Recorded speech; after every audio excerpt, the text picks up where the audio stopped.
Elon Musk is such a snowflake titty baby. He has to go on the podcast of Ted Cruz because that's like a safe space for him. And so I have this video, and I apologize that we all have to listen to it, but we have to together as a family against fascism. Here is Musk on the dipshit Ted Cruz podcast talking about Democratic donors in Act Blue. Say if Act Blue and Arabella Networks. Act Blue is a huge scam, next level. Do you think it's foreign money, Chinese money? Where do you think the money in Act Blue is coming from? How do you figure that out? Well, it's not coming from from a whole bunch of from a groundswell of public support, because when individual donors are looked at in Act Blue, a bunch of them turn out to be like diehard Republicans, right? People that have never given money in their life. So you're going to track down a bunch of these people where it says, "Oh, I gave $16,000," and they're like, "I didn't give $16,000. What are you talking about?" There's well, if those Republican friends of mine found themselves on the Act Blue list, and they're like, "It definitely wasn't me." So that's if it can actually be shown that they are funding firebombing of Tesla charging stations. Oh shit. That's objectively a criminal act. That is funding terrorist activity, yeah. and the statutes make clear that an incendiary device qualifies. So that's a big deal. Is a terrorist activity. Yeah. Okay, so this is textbook propaganda, what he's doing here. And he went to a enabler of propaganda, Ted Cruz, who will also facilitate propaganda. And he just blatantly lies. He blatantly lies and says that his Republican friends were found on Act Blue list giving $16,000. A real podcaster and or journalist would have said, what's the name of this person? How many? How do you know this? This is what Trump, Musk do. They go out and they make a big lie. And then people who sit around and watch Ted Cruz's podcast, they're like, oh my God.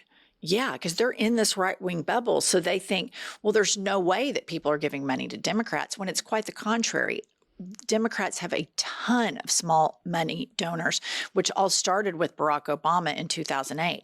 But then Ted Cruz goes into the firebombing of Teslas and the terrorism. Okay, and trying to connect that to foreign Democratic donors. This is conspiracy theory bullshit. But here's the problem, viewer. This is the problem. That podcast gets hundreds of thousands of listeners and views, and then it gets cut and replayed and replayed and replayed. And that whole thing, nothing was factual in that. It's all red meat. It's Elon being a victim.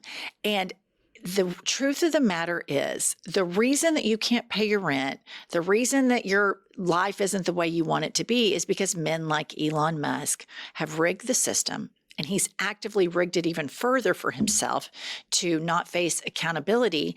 And they blame it on Democratic donors, trans people, immigrants. But this is what, when you look at that 40%, Trump's approval rating at 40%, this is the shit they consume.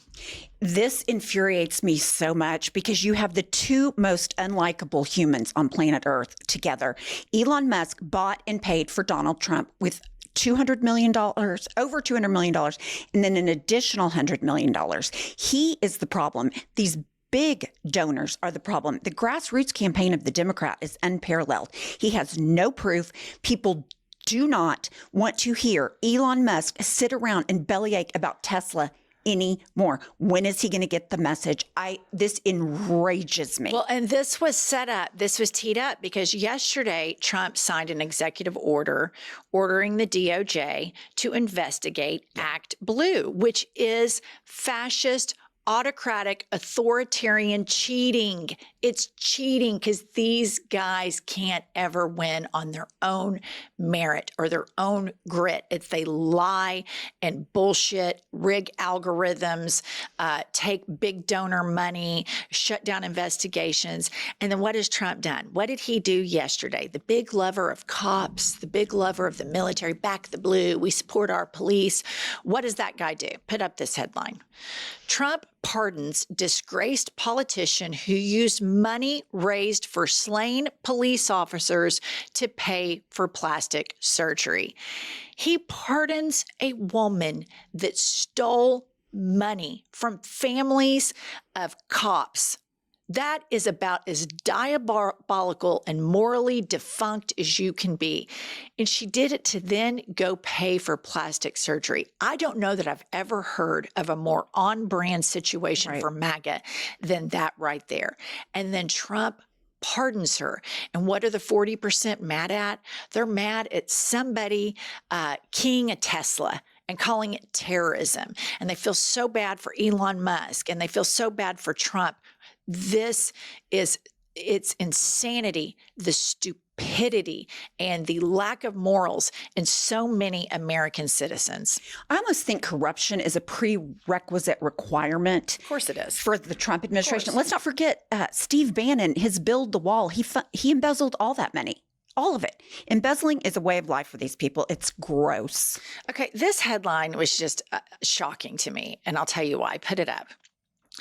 Wall Street seems to have decided that Trump is mentally unstable.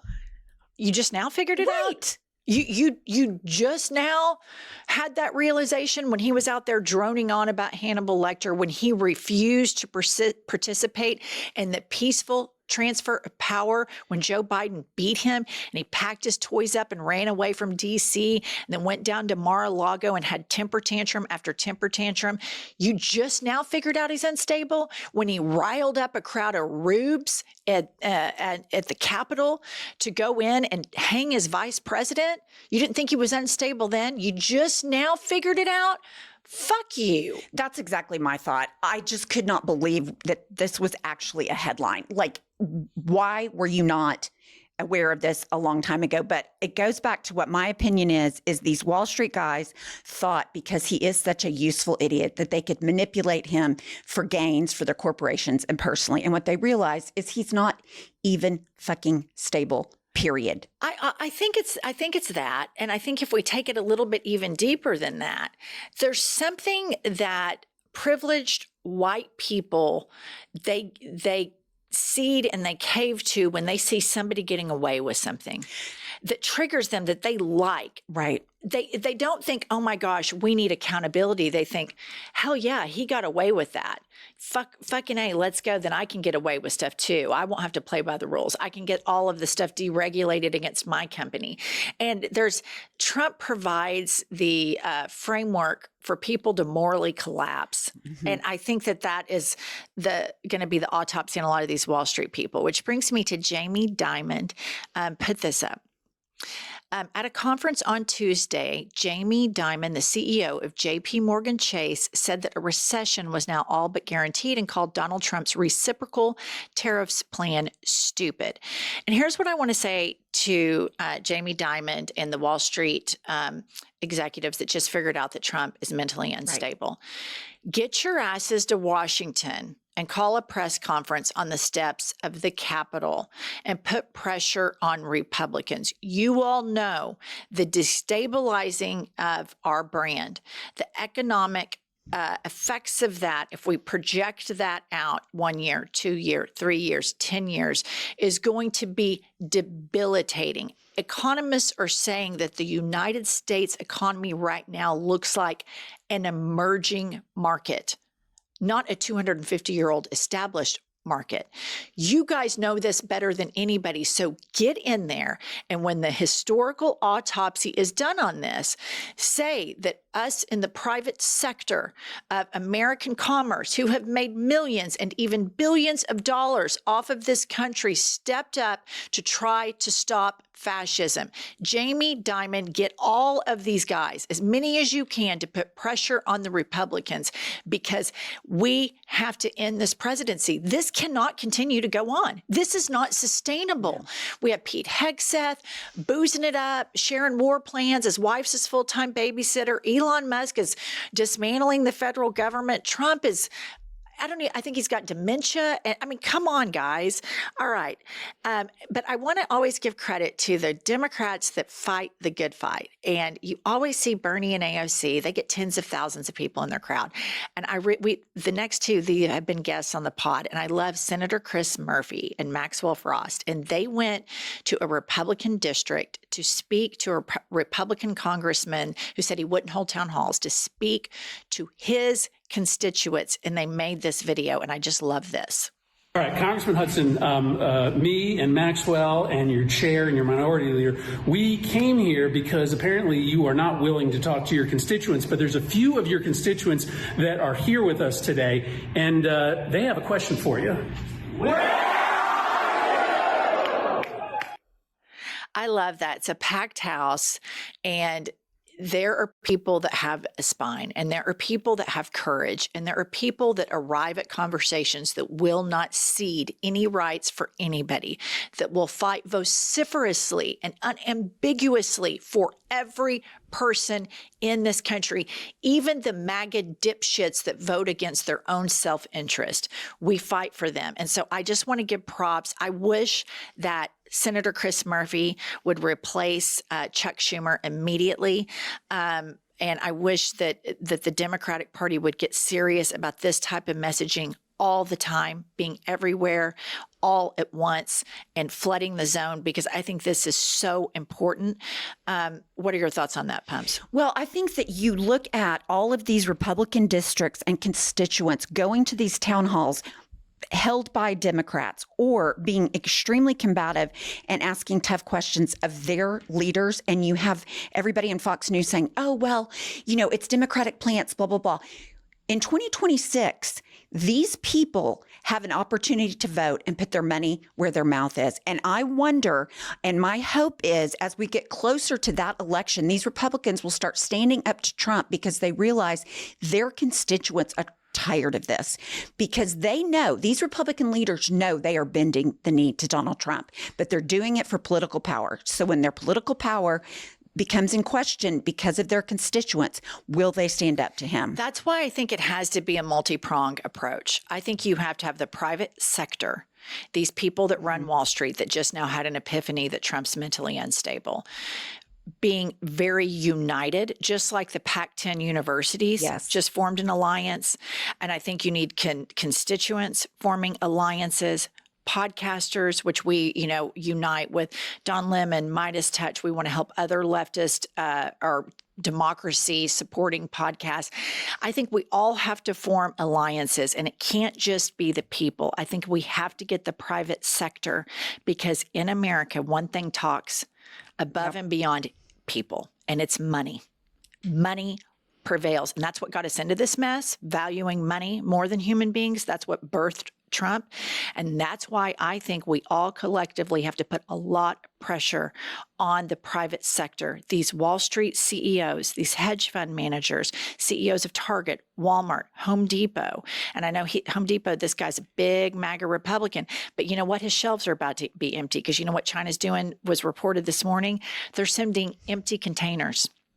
The troll just continues. Yep. So I think we have to start calling on everybody in a leadership position in this country, whether that be in the private sector, the public sector, in the media. We all have to start calling on. It's going to take all of us to bring this down. All of us.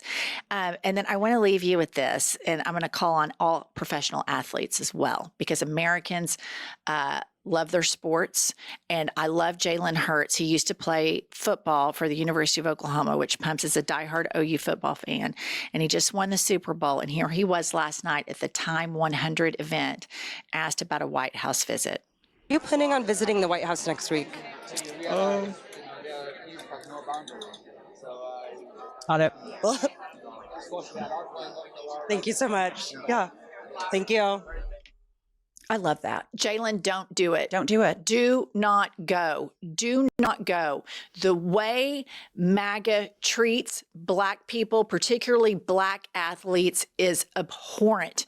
It is abhorrent the way they want to watch you entertain them. When it comes time to your civil rights, they shit on you. And I think American athletes need to stand united against Trump. All of the white racists that sit around and enjoy sports all the time, but then go out and vote and say, vote against human rights for Black people, civil rights for Black people, and then get so triggered when the NBA had Black Lives Matter on the courts Did you ever stop to think what it's like to be a black person in the United States of America? No, you don't, because you just want them to shut up and dribble. So I hope that athletes all stand together against fascism. You saw Steve Kerr, the head coach of the Golden State Warriors, wear a Harvard University t-shirt, sending messages. To fight this, it's going to take all of us, and we all have to form alliances. Jaylen Herz, do not go to the White House. Don't do it. I hope he doesn't. I think that he won't. Because I think he is steadfast and he understands the kind of discrimination this administration is causing. So hopefully he won't go. Hopefully all of these because the athletes have a lot of power. They have a lot of power in this country. Yeah, and I think they should start calling out their fan base. I agree. Racists that sit around and watch them, and then you hear Fox News tell LeBron James, like, shut up and dribble. It's just demeaning. It's just demeaning. And it's going to take white people calling out other white people and saying, no, we're not doing this. We're a multicultural country, and understanding the Black experience is an important part of being an American. Just stop for a second and understand what that's like. It's not going to kill you. It's only going to make you stronger, more empathetic, and a better person. That's right. And maybe even a little bit smarter. All right, that's all we have for this moment. Please subscribe, and we'll see you all later.